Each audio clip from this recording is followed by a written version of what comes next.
Manchester United is cutting ties with Sir Alex Ferguson, at least formally and financially, and while it's a difficult pill for a lot of fans to swallow, it's the right move for the club and it is long overdue. And yet, in typical United fashion, they've screwed up the screw-up and explained it wrong with horrible optics. Only Manchester United can get this so wrong while getting it right. We're going to talk about how that is next on Pints and Punditry at the Pitchside Pub.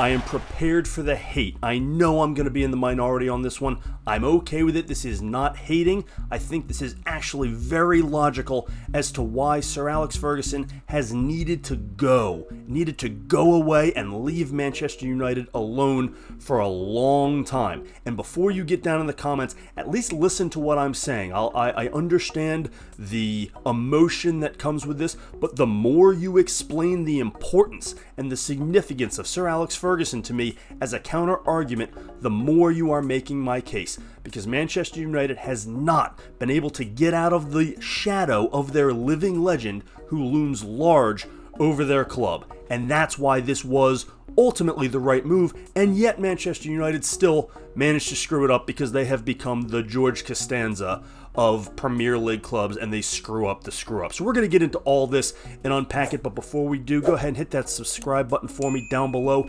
Get down in that comment section, United fans. I would love your thoughts, but at least listen to what I'm saying and understand the point that I'm coming from here before you just bash it out of hand. But get down in the comments. Let me know your thoughts. You can leave some comments on Twitter at Pitchside Pub and check out the website, pitchsidepub.com. So it's a tough situation. You have a legend who retired from your club, and you don't just want to kick him out to the curb, right? You want to honor him and everything he accomplished. And I want to make that very clear.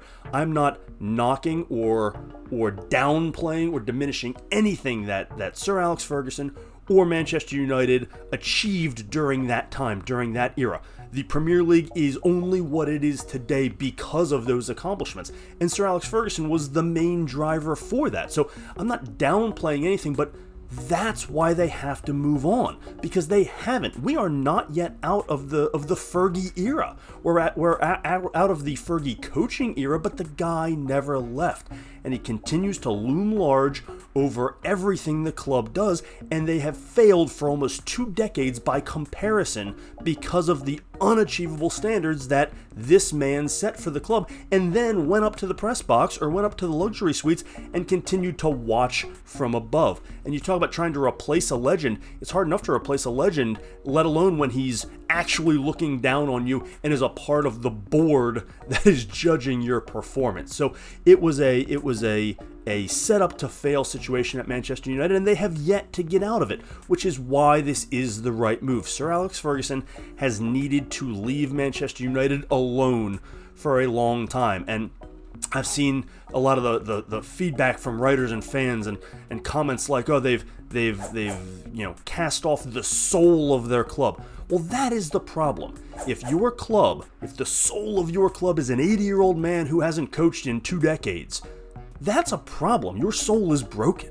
Your soul is broken. Your identity is broken. Your club is broken. If he is still the main figure at your club, if he is the heart and soul, he is the embodiment of your club is broken. And that's the problem. I agree with those kinds of statements, but that's exactly why this needed to happen. And needed to happen a long time ago. And I've actually made videos similar to this on this topic before, but I'm glad to see it finally now taking place, at least, even if it's just a formality that he's not getting paid, but he's still going to be around, but it's more ceremonial. It's a step in the right direction. He probably needs to go away completely, but it is a step in the right direction. However, in typical recent Manchester United fashion, they screwed up the screw-up, right? They're getting all this blame for doing this terrible thing, which I'm arguing is good, but most of the footballing world thinks this was a bad decision, and it's because of their optics. This is like the Seinfeld episode where George Costanza's trying to get fired from the Yankees, and he can't do it. He's screwing up the screw-up. Same thing here.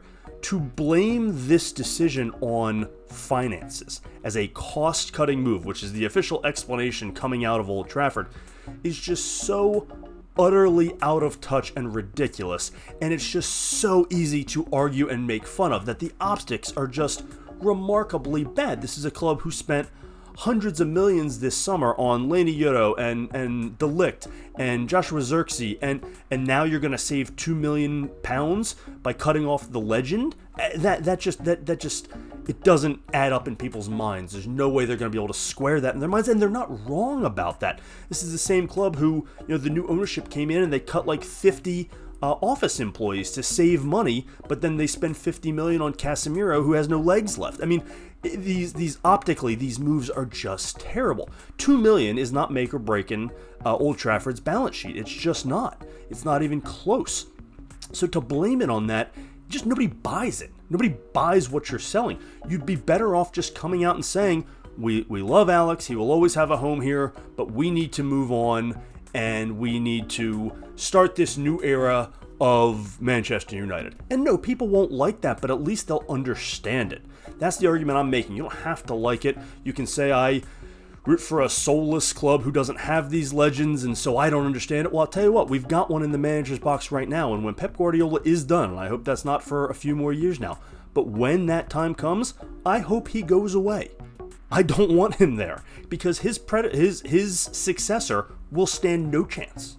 Will stand no chance if he is still a part of the club in some capacity, if he's in a front office, if he's on a board, if he's up there in the luxury boxes with the ownership group, watching every third game, looking down on the guy that's trying to replace him. It's impossible. It's an impossible situation. So, Pep, love you. Thank you for everything. But when your time comes, clean break, we need you to go. Liverpool just did this masterfully. Jurgen Klopp's not hanging around Anfield. He's gone. He's working for Red Bull now. So Arne Slot has a chance. He's got a fighting chance to live up to a living legend who did everything he could in 10 years there. That's the situation at Old Trafford, but he never left. He never left. So none of these guys that tried to replace him, many of whom had their own flaws as coaches, but they weren't all terrible. They just weren't Sir Alex Ferguson. And that guy was sitting there looking down on him, as a comparison to everything that they did. And it's not even Sir Alex's fault. I'm not blaming him. It's not like he sat up there and said, I could do better than that, I could do better than that, you're not as good as me. No, but that comes from the media. It comes from the fans. Hell, it even comes from some of the players. And so as long as he's there, it's an easy comparison to make, which is why this was a good move. The screw up was trying to blame it on cost cutting. Nobody's buying what you're selling, and if that really is your justification, you don't know how to run a business because you don't understand the value that he brings.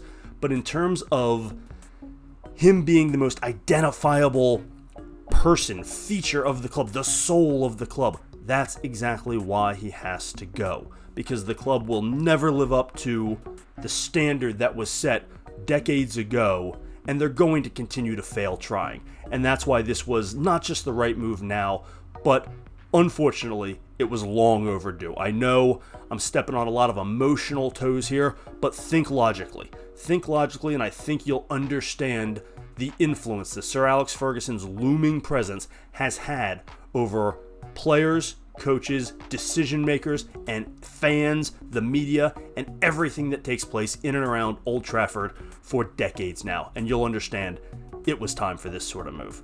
I would love to get your thoughts. Get down in that comment section. Let me know what you think.